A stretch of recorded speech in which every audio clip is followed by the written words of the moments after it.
بسم اللہ الرحمن الرحیم۔ انبیاء علیہ الصلوۃ والسلام تشریف لائے انسانیت کو انسانیت کی ایک حد بند میں کھڑا کرنے کے لیے۔ انسان اگر اپنی حدود میں ہو، اپنی حد بند کے اندر ہو، تو وہ صحیح معنی میں انسان ہے اور اپنے اندر اخلاق حسنہ پیدا کرے تو وہ انسان ہے جس سے کسی کو دکھ نہ ہو، تکلیف نہ ہو، کسی کو مصیبت میں نہ ڈالے، کسی کا مال غصب نہ کرے، کسی کو کسی قسم کا کوئی نقصان نہ پہنچائے۔ حضرت جندب ابن جنادہ رضی اللہ تعالی عنہ، حضرت ابو ذر رضی اللہ تعالی عنہ کا نام ہے۔ حضرت ابو ذر رضی اللہ تعالی عنہ نے ایک مرتبہ پوچھا، یا رسول اللہ ای الاعمال افضل، بہترین عمل کون سا ہے؟ آپ صلی اللہ علیہ وسلم نے فرمایا الایمان باللہ، پھر فرمایا اور حضور صلی اللہ علیہ وسلم نے فرمایا الجہاد فی سبیل اللہ، پھر فرمایا اور آپ صلی اللہ علیہ وسلم نے فرمایا اس سے افضل عمل اور یہ ہے کہ تو ایک کمزور آدمی کے لیے کما، محنت کر کے اس کے گزر اوقات کے لیے۔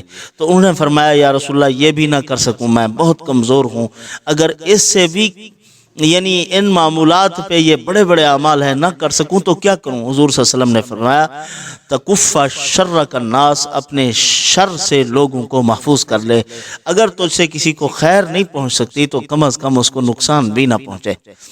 تو آخری درجہ یہی ہے انسانیت کا، اپنے آپ کو انسان کہنے والا، اپنے آپ کو انسانیت کی صف میں کھڑا کرنے والا، اس کا آخری درجہ یہ ہے اگر وہ اپنے آپ کو انسان مانتا ہے، دوسروں کو انسان سمجھتا ہے، تو کم از کم اس سے کسی کو نقصان نہیں پہنچنا چاہیے، تکلیف نہیں پہنچنی چاہیے۔ لیکن ہمارے ہاں حسد ہے، جلن ہے، بغض ہے، کینے ہیں، اور اس کے لیے زہری جنگیں لڑی جا رہی ہیں، ہاتھا پائی کی جا رہی ہے، اور سرد جنگیں لڑی جا رہی ہیں، جادو ہیں، تعویذ ہیں، ٹونے ہیں، اس قسم کی چیزیں ان کے لیے کی جاتی ہیں۔ تو جب ایک آدمی طاقتور ترین دشمن سے وہ عاجز آ جائے اور اس کا کچھ نہ بن پڑے کہ کروں تو اس کے ساتھ کروں کیا، یہ تو بہت طاقتور ہے، قانون کو خرید لیتا ہے، تو ایسا آدمی جو اپنے آپ کو قانون سے ماورا سمجھتا ہے، اسے معلوم نہیں کہ میرا فیصلہ بڑی عدالت کی طرف جا رہا ہے۔ غریب آدمی بیچارہ کیا کرتا ہے؟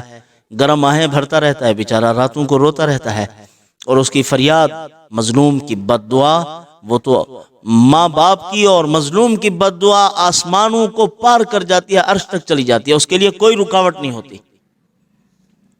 تو بہرحال آدمی کو چاہیے کہ وہ ایسے کمزور اور نحیف لوگوں سے بچے جن کا کوئی نہیں ہوتا، ان کے ساتھ ظلم نہ کرے جو بیچارے کمزور ہیں، جن کے بارے میں اس کو یقین ہے کہ ان کو میں مار بھی دوں تو مجھ سے کوئی پوچھنے والا نہیں، اس کا پوچھنے والا پھر خدا ہوتا ہے۔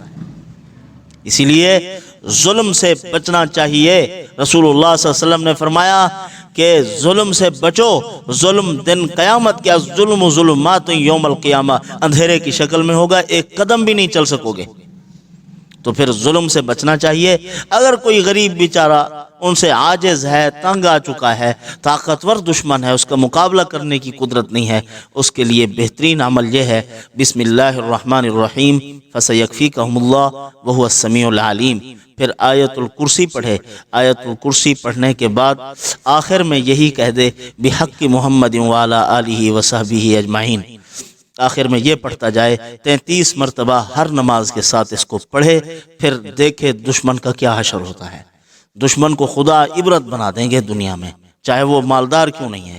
اللہ رب العزت کی پکڑ بہت سخت ہے، نہ جاؤ اس کے تحمل پر کہ بے ڈھب ہے گرفت اس کی، ڈر اس کی دیر گیری سے کہ سخت ہے انتقام اس کا۔